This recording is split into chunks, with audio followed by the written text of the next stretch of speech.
آج کوئی قبر میں ہے اور ہم جمع ہو رہے ہیں، کل ہم قبر میں ہوں گے اور ہمارے لیے کوئی اور جمع ہو رہا ہو۔ خیر کن ہے فلاں و غنیمت شمار عمر، زاں بیشتر کے بانگ برائد کے فلاں نہ مان۔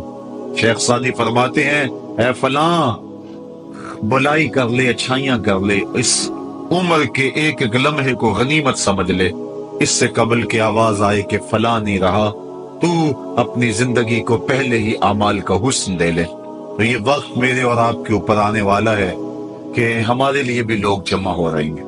ہم قبر میں اب تنہائیوں اور قبر کی پہنائیوں میں موجود ہوں گے اور لوگ ہمارے لیے جمع ہو رہے ہوں گے قبل اس سے کہ وہ وقت آئے، کوئی حجت باقی نہ رہے، مجھے اور آپ کو اپنے اعمال کی اصلاح کر لینی چاہیے۔ امام غزالی نے ایک بڑی خوبصورت بات لکھی۔ آپ فرماتے ہیں اللہ نے مرنے والوں کے ذریعے سے جو باقی زندہ بچ گئے ہیں ان پر احسان کیا۔ عرض کی گئی احسان کیسے؟ وہ تو دکھوں میں مبتلا ہیں، جن کا بھائی چلا گیا ان کا کلیجہ پھٹ رہا ہے، جن کا باپ چلا گیا ان کی دنیا اندھیر ہو گئی ہے، جن کی ماں چلی گئی ان کے سامنے روشنی کا کوئی حوالہ نہیں رہا ہے، جس کا بیٹا چلا گیا اس کی کمر ٹوٹ گئی، جس کا بھائی چلا گیا اس کے بازو ٹوٹ گئے، اور تم کہتے ہو اللہ نے مرنے والوں کے ذریعے سے جو باقی پس ماندگان ہیں ان پر احسان کیا۔ یہ احسان کیسے ہے؟ امام غزالی فرماتے ہیں احسان اس معنی میں ہے کہ اللہ نے مرنے والے کی موت کو ان باقیوں کے لیے عبرت کا نشان بنایا ہے۔ اگر اس کی موت ان کے لیے عبرت بنا دی جاتی تو یہ کیا کرتا؟ تو اللہ تعالیٰ نے گویا ان کی موت سے اس کو ایک اور موقع سنبھلنے کا دیا ہے کہ وہ لوگوں کی، عزیزوں کی، رشتہ داروں کی موت کو دیکھ کر اپنی زندگی کی راہوں کو ٹھیک کر لیں۔ یہ جو مرنے والے ہیں یہ ہمارے لیے پیغام ہے موت کا، اور ہم ان سے دیکھ کر اپنی زندگی ٹھیک کر سکتے ہیں۔ حضرت یعقوب علیہ السلام جلیل القدر نبی گزرے ہیں، بنی اسرائیل کے مقتدا اور امام نبی۔ آپ نے حضرت اسرائیل سے وعدہ لیا ہوا تھا کہ میری روح قبض کرنے کے لیے اچانک نہیں آنا، بلکہ پہلے کو قاصد یا پیغام بھیج دینا تاکہ میں موت کی تیاری کر لوں۔ کیونکہ اچانک موت سے حضور نے بھی پناہ مانگی، اللہم انی اعوذ بکا من الموت الفجات، اے اللہ اچانک موت سے تیری پناہ چاہتا ہوں۔ تو حضرت اسرائیل علیہ السلام سے وعدہ لیا تھا حضرت یعقوب علیہ السلام نے کہ قبض روح کے لیے اچانک نہیں آنا، پہلے کو قاصد یا پیغام بھیج دینا۔ انہوں نے وعدہ کیا تھا، نبی تھے، ان سے وعدہ انہوں نے کر لیا۔ کافی مدت گزری تو حضرت اسرائیل آ گئے، پوچھا کدھر آئے ہو؟ کہا قبض روح کے لیے آیا ہوں۔ کہا تم نے تو وعدہ کیا تھا پہلے کو قاصد یا پیغام بھیجوں گا، تم نے نہ کو قاصد بھیجا اور پیغام بھیجا اور قبض روح کے لیے آ گئے۔ حضرت اسرائیل نے عرض کی حضور میں نے تو کئی قاصد بھیجے تھے، فرمایا میرے پاس تو ایک بھی نہیں آیا۔ کہا حضرت آپ کے سامنے کتنے لوگوں کی موت واقع ہوئی، یہ میرا قاصد نہیں تھا تو اور کیا تھا۔ آپ کی داڑھی میں سفید بال آ گئے، یہ میرا قاصد نہیں تھا تو اور کیا تھا۔ آپ کی آنکھوں میں سفیدی اتر آئی، یہ میرا قاصد نہیں تھا تو اور کیا تھا۔ آنکھوں میں سفیدی کا آ جانا، بالوں میں سفیدی کا آ جانا، کمر میں خم آ جانا، اٹھتے ہوئے جنازے، پھیلی ہوئی قبریں، یہ پیغام ہے، قاصد ہے موت کا۔ حضرت عمر فاروق رضی اللہ تعالیٰ عنہ ایک دن دربار میں بیٹھے ہوئے تھے، ایک شخص آیا اور آپ کو دیکھ کر کہنے لگا یا عمر لا تنسا موتک، عمر اپنی موت کو نہیں بھولنا۔ کپ کپا کے رہ گئے، اس کو بلایا، شکریہ ادا کیا، کہا میاں کبھی روز آ جایا کرے نا تو تجھے مہینے کے بعد تنخواہ بھی دیا کروں گا۔ بڑے دربار میں وہ روزانہ آتا ہے۔ حضرت عمر فاروق کام میں لگے ہیں، وہ کہتا ہے یا عمر لا تنسا موتک، عمر اپنی موت کو نہیں بھولنا۔ مہینے کے بعد اس کو تنخواہ بھی دیتے ہیں۔ ایک دن وہ آیا، آپ نے اس کے ہاتھ میں اس کا مشاہرہ دیا، کہا آج کے بعد نہیں آنا۔ حضرت مجھ سے کوئی گستاخی ہوگی؟ فرمایا نہیں۔ تذکیر موت کی ضرورت نہیں رہی؟ فرمایا نہیں۔ کوئی اور بندہ رکھ لیا؟ فرمایا نہیں۔ تو کہا پھر حضور مجھے بتائیں نا مجھے کیوں چھٹی دی جا رہی ہے؟ حضرت عمر فاروق چھم چھم رونے لگے اور داڑھی پہ ہاتھ رکھا، ایک بال الگ کیا، وہ بال سفید ہو چکا تھا۔ کہا میاں پہلے تو یاد دلاتا تھا، اب تیرے آنے کی ضرورت نہیں رہی، یہ میرے گھر میں مجھے بتانے والا آ گیا اور یہی مجھے موت نہیں بھولنے دے گا۔ داڑھی میں سفید بال آ گیا، کہا میاں اب تیرے آنے کی ضرورت نہیں ہے، ہماری تو پوری داڑھی بھی سفید ہو جائے۔ وہ کیا کہا تھا میاں محمد بخش، اور پھر کہ رومی کشمیر نے خوب کہا تھا، ہڈیاں کمبن گوڈے کھڑکن تے اڑ گیا لک تیرا، اجے بھی بدیوں باز نہ آئیں جیو مرد دلیرا۔ یا ایھا الانسان ما غرک بربک الکریم، اے انسان تجھے کریم رب کے دروازے سے کس نے دور ہٹا دیا؟ الذی خلقک فسواک فعدلک فی ای صورت ما شاء رکبک، جس نے تجھے پیدا کیا، تیرے اعضاء کو توازن دیا، تجھے حسن اور جوانی بخشی، تجھے چلنے کا سلیقہ دیا، تجھے بولنے کا طریقہ دیا، تجھے سوچنے کے لیے دماغ دیا، تجھے سماعتوں کے پردے دیے۔ آج شیروں کو تو نچا لیتا ہے، ہاتھیوں کو تو بٹھا لیتا ہے۔ اے انسان ذرا غور تو کر، اس رب کا شکر کر، کیوں بھول گیا اس رب کو جس نے تجھے پیدا کیا؟ اگر تجھے پیدا ہی نہ کرتا تو کیا کرتا؟ پھر پیدا کر کے چھوڑ دیتا تجھے، اگلا تیری ذمہ داری اپنے ذمہ کرم پہ نہ لیتا تو بچا تجھے گرمی کی سختی سے کون بچاتا؟ تجھے ٹھٹھرتی ہوئی سردی سے کون بچاتا؟ ماں کے سینے میں تیرا پیار نہ ڈالتا، ممتا وہ ماں کے سینے میں نہ ڈالتا، تجھے گندگی میں لتھڑے ہوئے کو کون اٹھاتا؟ لیکن اس نے پیار ڈالا ماں کے سینے میں، جس نے تجھے پہلے چوما اور پھر اس نے تجھے دھویا۔ انسان غور تو کر، ما غرک بربک الکریم، اس رب کو بھول گیا ہے الذی خلقک، جس نے تجھے پیدا کیا۔ ماں نے بیٹے کو پیدا نہیں کیا، جنم دیا ہے، لیکن اتنے احسان ہیں کہ ساری زندگی بھی انسان ماں باپ کا حق نہیں ادا کر سکتا۔ جس ماں نے جنم دیا ہے اس کے حق نہیں ادا ہو سکتے، تو جس رب نے تخلیق کیا ہے اس کے حق کیسے ادا ہوں گے؟ اس لیے کہ انسان ذرا غور تو کر، اس نے تجھے پیدا کیا تو بھول گیا اس رب کو؟ اپنے ذرا ماضی کو دیکھ کہ تو کہاں سے کہاں پہنچا۔ تیری زبان میں، تیرے منہ میں زبان کا لوتھڑا تھا، بولنے کا سلیقہ نہیں تھا، کس نے اس کو لفظوں کی حرمت سے آشنا کیا؟ تیرے کانوں میں پردے تھے لیکن سمجھنے کا طریقہ نہیں تھا، لیکن کس نے تیری سماعتوں کو شعور بخشا؟ کس نے تجھے چلنا سکھایا؟ کس نے تجھے بولنا سکھایا؟ کس نے تیری چھاتی میں زور رکھا؟ آج تو کڑیل جوان ہے، آج دولت کے انبار تیرے پاس ہیں، آج تو چودھری ہے، آج تو خان صاحب ہے، آج تو بہت بڑا عالم ہے، آج تو مفتی ہے، آج تو پیر ہے، آج تو منسٹر ہے، آج تو ناظم ہے، آج دنیا تیری بات گزار ہے، آج تیرے دماغ میں وہ قوت رکھ دی گئی کہ دنیا کو تو انگلیوں پہ نچا رہا ہے۔ ذرا پلٹ کے دیکھنا پیچھے، ذرا پیچھے لوٹ کے تو دیکھ، تو چال پائی کے سہارے بھی چلنا نہیں جانتا تھا، پھر تجھے چال پائی سے چلنا سکھایا، پھر تو نے چلنا اور چلتا تھا، 2 قدم تو گر پڑتا تھا۔ ذرا ماضی کی طرف پلٹ کے دیکھ، اور تو بھول گیا رب کو جس نے تجھے اتنا کچھ دیا۔ چل ماضی کی طرف پلٹ کے نہیں دیکھنا، مستقبل کی طرف ہی جھانک کے دیکھ لے۔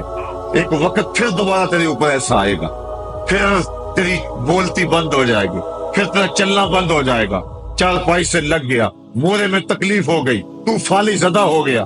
سارے گھر والے 4 دن تو بڑی خدمت میں لگے رہے، لیکن انہوں نے اپنے کام بھی تو کرنے تھے، پھر آہستہ آہستہ تجھے اگنور کرنا شروع کر دیا، تو بھی اس بات کو سمجھنے لگا۔ پھر وہ وقت بھی آیا کہ تیری چال پائی کو اندر سے اٹھا کے برآمدے میں رکھ دیا کہ بابا کھانستا ہے، بچے ڈسٹرب ہوتے ہیں، جراثیم پھیلتے ہیں، اب نوکر تجھے روٹی دینے لگا۔ شام کو بیٹا آتا ہے، 2 لمحے کھڑا ہوتا ہے، پھر اپنے بیڈ روم میں چلا جاتا ہے، تو اس کی صورت کو ترستا رہتا ہے۔ آج تیری زندگی اجیرن بن گئی، پھر تیرے اوپر ایسے حملے بیماریوں کے ہوئے، ایسی تکلیفیں ہوئی، بولو براز بھی اوپر، لوگ ناک پہ کپڑا رکھ کے تجھے اٹھاتے ہیں۔ اس وقت تو اپنی زندگی سے تنگ آ گیا، تو کہتا ہے ڈاکٹر کو لگا زہر کا ٹیکہ، مجھے موت آ جائے۔ بتا ہم تجھے موت بھی نہ دیتے تو کیا کرتا؟ ہم نے تجھے زندگی دی تھی، یہ ہمارا احسان، اور اب تمہیں موت اگر دیں گے تو یہ بھی ہمارا احسان ہے۔ اگر تو تڑپتا تھا، تیری زندگی جو ہے وہ جیلن بن چکی تھی، سارے تجھ سے تنگ آ گئے تھے، تیرے بیٹے بھی کہتے دعا کرو اللہ بابے کو پردہ دے دے، سارے تیرے پردہ مانگ رہے تھے، اب بتا کہ ہم تجھے پردہ بھی نہ دیتے تو کیا کرتا؟ ثم اماتہ فاقبرہ، شکر کر ہم نے تجھے موت عطا کر دی، فاقبرہ، اور پھر اس کے بعد تجھے قبر دی۔ کتا بھی تو مرا تھا، گھسیٹ کے روڑی پہ ڈال دیا، بکری بھی تو مری تھی، گھسیٹ کے روڑی پہ ڈال دیا، تجھے بھی روڑی پہ ڈال دیا جاتا تو کیا تھا؟ لیکن کہا نا یہ میرا شاہکار ہے، پہلے سے غسل دو، بیری کے پتے بھی ڈال لینا، صفائی خوب ہو جائے، اس کو چٹے لباس کا کفن دو، اس کے سند سند پہ خوشبو ملو، اس کو سلگاؤ، خوشبوئیں سلگاؤ، اس کو خوبصورت چارپائی پہ ڈالو، اس کے اعضائے سجدہ پہ مشک ملو، اور اس کی جو ہے وہ چارپائی کے دائیں بائیں پھول رکھو، اور اب سارا زمانہ تیرا منہ دیکھنے آ رہا ہے، ذرا سوچ تیرا منہ دکھانے کے قابل ہے؟ اور پھر کہا اب اس کو اٹھاؤ قبرستان میں لے چلو، زمانہ آ گیا، تو آج دلہا بنا ہوا ہے اور زمانہ تیری برات بنی ہوئی ہے، اور کہا کہ ایک آدمی نہ اٹھائیں، اس کا پروٹوکول ہے، اس کو 4 آدمی اٹھائیں، کندھا بھی بدلتے رہیں، کہا زیادہ تیز بھی نہ چلنا، میرے شاہکار کو کہیں جھٹکا نہ لگے، اور پھر تیرا پروٹوکول امام کعبہ بھی ہو تو وہ پیچھے ہے، تیری لاش آگے، تو نے ہمارے ساتھ کیا کیا، ہم نے تیرے ساتھ کیا سلوک کیا، یا ایھا الانسان ما غرک بربک الکریم، ہم نے کہا اس کے لیے چھوٹا سا گھر بنا دو، اور اس کے اندر پردے میں اس کو رکھ کے اوپر سے مٹی ڈال دو، اوپر پھول ڈال لو، اور پھر اتنی دیر تک کھڑے رہو جتنی دیر تک اونٹ کو ذبح کرتے ہیں، اس کی کھال ادھیڑتے ہیں، اس کا گوشت بناتے ہیں، پھر اس کو تقسیم کرتے ہیں، اور پھر آؤ تو دعائیں شروع کر دو، کبھی کل کی محفل سجا دو، کبھی 10ویں کی، کبھی چہلم کی۔ اے انسان، تیرے ساتھ جو کچھ ہوا لوگوں کی نظروں کے سامنے تجھے رسوا تو نہیں کیا میں نے؟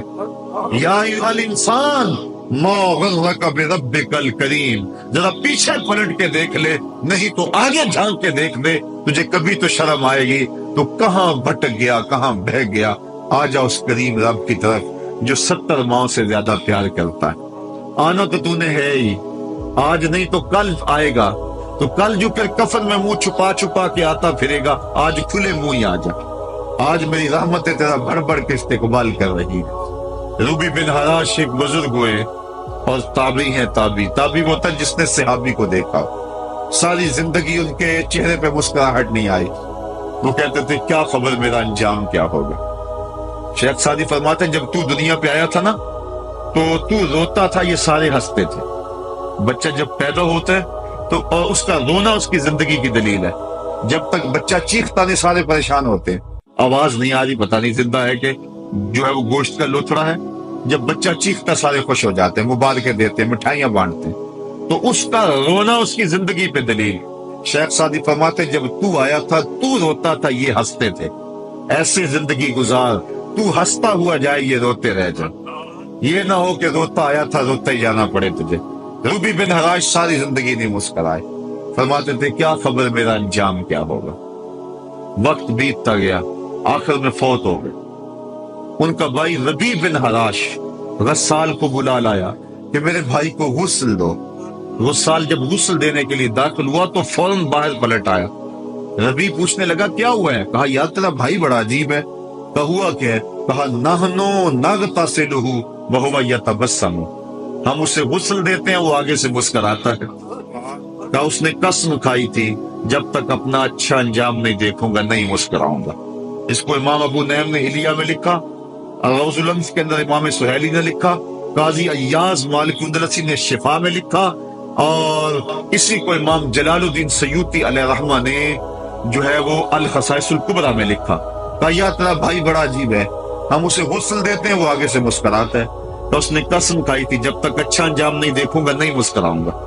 آج اس نے اپنا اچھا انجام دیکھ لیا تبھی تو مسکرا رہا ہے۔ 12 لوگوں کے 2 گروہ بن گئے، ایک کہنے لگے کہ یار یہ ویسے گڑی ہوئی بات ہے، بھلا کوئی بندہ مرنے کے بعد بھی مسکرا سکتا ہے۔ ایک گروہ کہتا ہے یار بندہ بڑا اچھا تھا، ہو سکتا ہے کہ مرنے کے بعد مسکرایا ہو، زندگی تو اس نے دکھ سے گزاری لیکن بعد میں تو سکھ ملا ہوگا۔ اتنے میں انہیں غسل دے دیا گیا اور لوگ اکٹھے ہو کے ان کے گھر آ گئے، انہیں کفن دے کے پٹڑے پہ ڈال دیا گیا۔ ربیع بن حراش نے جب لوگ باتیں کر رہے تھے، کوئی کہہ رہا تھا صحیح ہے کوئی کہتا ہے غلط تھا، تو اس نے کفن سے ہاتھ باہر نکالا اور لوگوں کو کہا السلام علیکم۔ لوگوں نے کہا وعلیکم السلام، اتتکلم بعد الموت، عجیب بات ہے مرنے کے بعد باتیں کر رہے ہو۔ قال نعم اتکلم بعد الموت، کہا ہاں میں مرنے کے بعد ہی باتیں کر رہا۔ عرش فرشتے تے مکے پہ گیا شور، بلے شاہ سا مرنا نہیں تے گور پیا کوئی اور، فَلَنُحْيِيَنَّهُ حَيَاةً طَيِّبَةً، ان کو حیات طیبہ بخش دی جاتی ہے جو اللہ کے نام پہ اپنی زندگی گزار دیتے ہیں۔ میرا رب کہتا ہے کہ میں ان کو مرنے نہیں دیتا، ان کو ستھری اور پاکیزہ زندگی دیتا ہوں۔ اور اقبال کہتا ہے فطرت ہستی شہید آرزو رہتی نہ ہو، خوب تر پیکر کی اس کو جستجو رہتی نہ ہو، موت کو سمجھا ہے غافل اختتام زندگی، یہ ہے شام زندگی صبح دوام زندگی۔ تو کہا ہاں ہاں مرنے کے بعد باتیں کرو۔ لوگوں نے کہا بتا پھر تیرے رب نے تیرے ساتھ سلوک کیا کیا؟ تو ربی جو فوت ہو چکا ہے کہتا ہے استقبلنی ربی غیر غضبان واستقبلنی بروح و ریحان۔ کیا پوچھتے ہو، اس کے قدرت والے چہرے پہ کوئی غصہ نہیں تھا، اس نے روح و ریحان کے پھولوں کے ہار میرے گلے میں ڈالے۔ لوگوں نے باتیں پوچھنا شروع کر دی، موقع مل گیا ایک مردہ بول پڑا، کوئی ادھر کی پوچھ رہا ہے کوئی ادھر کی پوچھ رہا ہے۔ امام ابو نعیم لکھتے ہیں کہ جب لوگوں نے سلسلہ کلام طویل کر دیا تو ربی بن حراش نے کہا اجلوا بی ولا تؤخروا بی لأن ابا القاسم ينتظر علی الصلاۃ، دیر نہ کرو مجھے جلدی جلدی قبرستان میں لے جاؤ، تم مجھے باتوں میں لگا رہے ہو، امام الانبیاء میرے جنازے کا انتظار کر رہے ہیں۔ لوگوں نے جنازہ پڑھا اور اپنے گھروں میں آنے کی بجائے سیدھا ام المومنین حضرت عائشہ صدیقہ رضی اللہ تعالی عنہا کی چوکھٹ پہ چلے گئے اور جا کے سارا ماجرا کہا۔ وہ بھی باقاعدہ حیات تھی، کہ ایک آدمی نے مرنے کے بعد یوں باتیں کی ہیں، آپ اپنی رائے بتائیں کہ یہ کیا ہو سکتا ہے۔ تو ام المومنین رضی اللہ تعالی عنہا نے فرمایا تم کیوں پریشان ہو گئے ہو؟ میرے سرتاج آقا فرما گئے ہیں کانا رجل من امتی یتکلم بعد الموت، میری امت میں ایسے مرد بھی ہوں گے جو مرنے کے بعد باتیں کیا کریں گے۔ تو وہ لوگ جنہوں نے اپنی زندگی اللہ کے نام لگا دی اور اس کے ذکر کے نام لگا دی، وہ مرنے کے بعد بھی ابدی اور سرمدی زندگی پاتے ہیں۔ اور جو لوگ اللہ سے بے بہرہ ہیں، اس کی خشیت سے جن کا سینہ خالی ہے اور دین کا چراغاں جن کے سینے میں نہیں ہے، وہ چلتے پھرتے بھی مردہ ہیں۔ ان کے سینے میں دھڑکتا ہوا دل تو ہے لیکن تمانیت کا نور اس میں نہیں رکھتے ہیں۔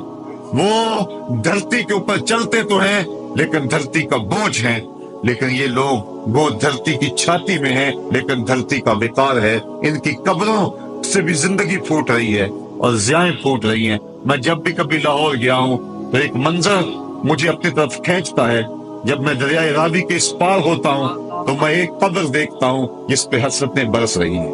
وہ بر صغیر کا مطلق العنان حکمران، جس کی کے اشارہ ابرو سے ہندوستان کی تقدیر بدلتی تھی، آج چند تاش کھیلنے والی ٹولیاں اس کی قبر پہ بیٹھی ہیں۔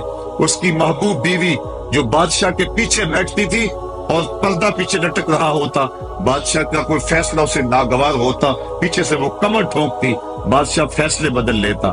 جس کے اشارہ ابرو سے ہندوستان کی تقدیر کے فیصلے تبدیل ہوتے تھے، اس کی قبر بھی ساتھ ہی اندھیرے میں۔ اور اس کی بیٹی کی قبر کے اوپر زیب النساء کے مقبرے پہ لکھا ہے بر مزار ماں غریباں، نہ چراغے نہ گلے، نہ پرے پروانہ سوزت، نہ صدائے بلبلے۔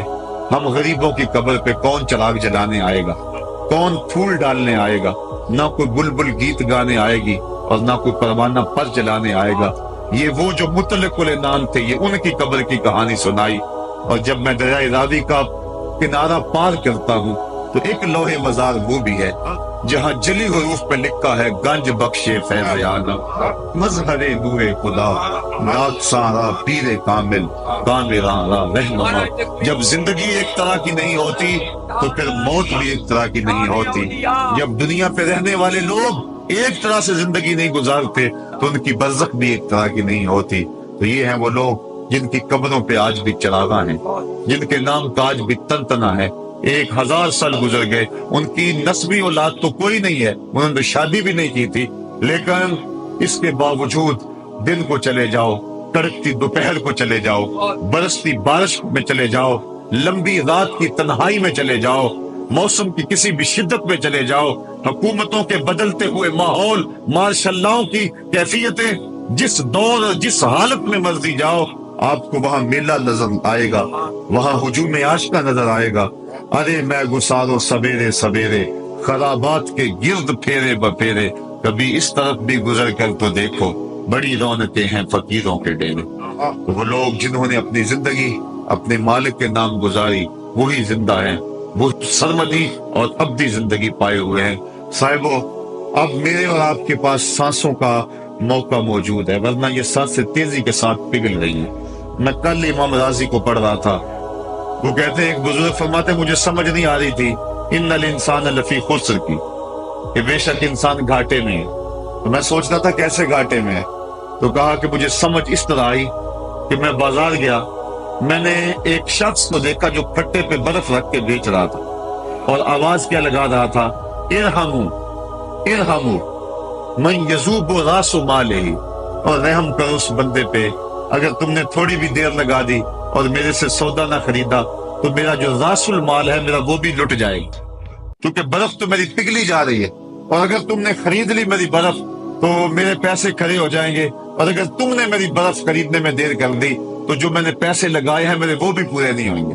تو وہ کہہ رہا تھا ارحمو من یذوب راس مالہ، وہ کہتے مجھے ان الانسان لفی خسر کی سمجھ نہیں آ رہی تھی، اس کے اس جملے کو سن کے سمجھ آ گئی کہ انسان جلدی جلدی اپنی سانسوں کو گوا رہا ہے، اسے چاہیے کہ جلدی جلدی ان سانسوں سے کام لے لے، ورنہ یہ سانسوں کی برف پگھل جائے گی اور اس کی یہ پونجی بھی برباد ہو جائے گی۔